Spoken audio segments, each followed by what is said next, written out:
présent, nous allons voir ce que l'on appelle la fonction exponentielle et nous allons commencer par sa définition et quelques propriétés. Alors, nous allons commencer par une propriété qui est à la fois une propriété et une définition.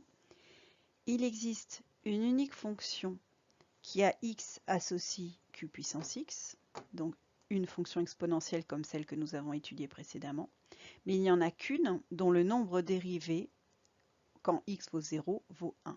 Donc il y en a une telle que f' de 0 égale 1. On note e, la base de cette fonction exponentielle.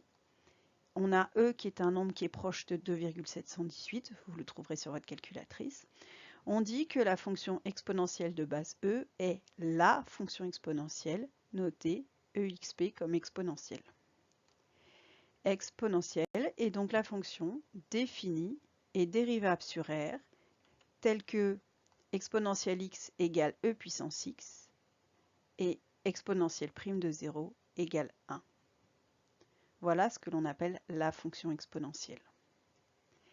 Alors, en fait, graphiquement, qu'est-ce qu'on a fait? On voulait une fonction exponentielle et on a fixé ici la tangente au point d'abscisse 0. Et cette tangente a pour coefficient directeur 1, c'est-à-dire que exponentielle prime de 0 égale 1. Et donc, il n'y a qu'une seule fonction exponentielle qui a pour tangente cette droite en x égale 0. Alors, conséquence. Exponentielle 0, c'est e puissance 0, ça vaut 1. Exponentielle 1, c'est e puissance 1. Exponentielle moins 1, e puissance moins 1, c'est 1 sur e. Donc, sont les mêmes propriétés qu'avec les fonctions exponentielles de base q, sauf que là, q est un nombre précis et ce nombre c'est e. Du coup, comme on avait vu précédemment, exponentielle x, c'est toujours strictement positif, et ça pour tout réel x. Donc la fonction exponentielle ne s'annule jamais, et toutes ces valeurs sont strictement positives.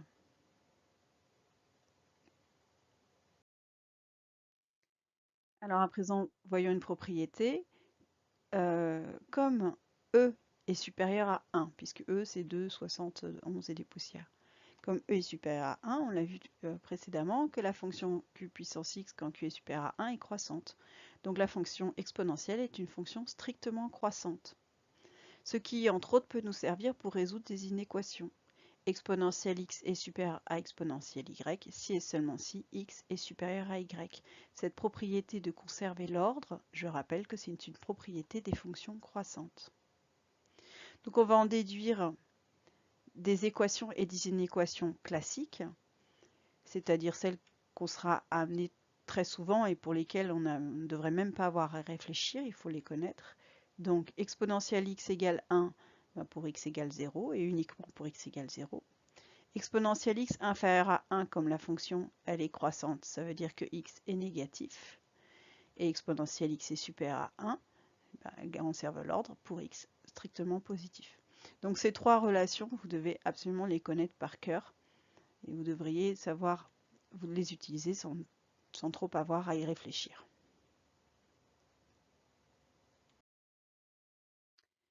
Alors exemple d'application de la croissance de la fonction exponentielle, voici trois équations et une équation. Résoudre exponentielle x supérieure à e, résoudre exponentielle 3 moins x au carré moins e carré égale 0 et résoudre exponentielle moins 2x égale 0.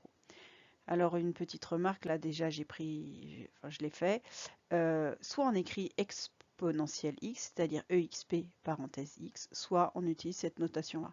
Comme elle est un petit peu plus courte, on a un petit peu tendance à l'utiliser assez systématiquement. Alors pour la première, exponentielle x supérieure à e.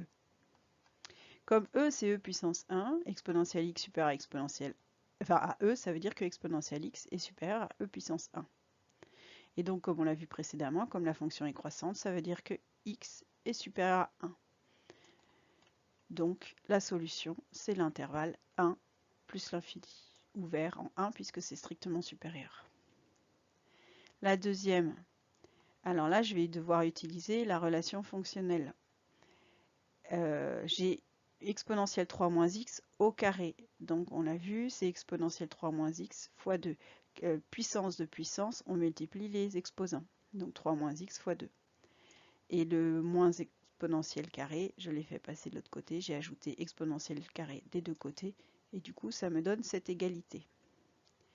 Du coup, ensuite je développe mon 2 fois 3 moins x, ça fait 2 fois 3, 6, 2 fois moins x, ça fait moins 2x. Donc exponentielle 6 moins 2x égale exponentielle 2. Comme les deux exponentielles sont égales, je peux dire que les exposants sont égaux, donc 6 moins 2x égale 2, j'ai une équation du premier degré. J'en soustrais 2 des deux côtés, j'ajoute 2x des deux côtés, ça me donne 6 moins 2 égale 2x. Autrement dit, 6 moins 2 ça fait 4, donc 2x égale 4, c'est-à-dire que x égale 4 demi égale 2. Donc la solution, c'est 2. Et enfin la dernière, exponentielle 2x égale 0.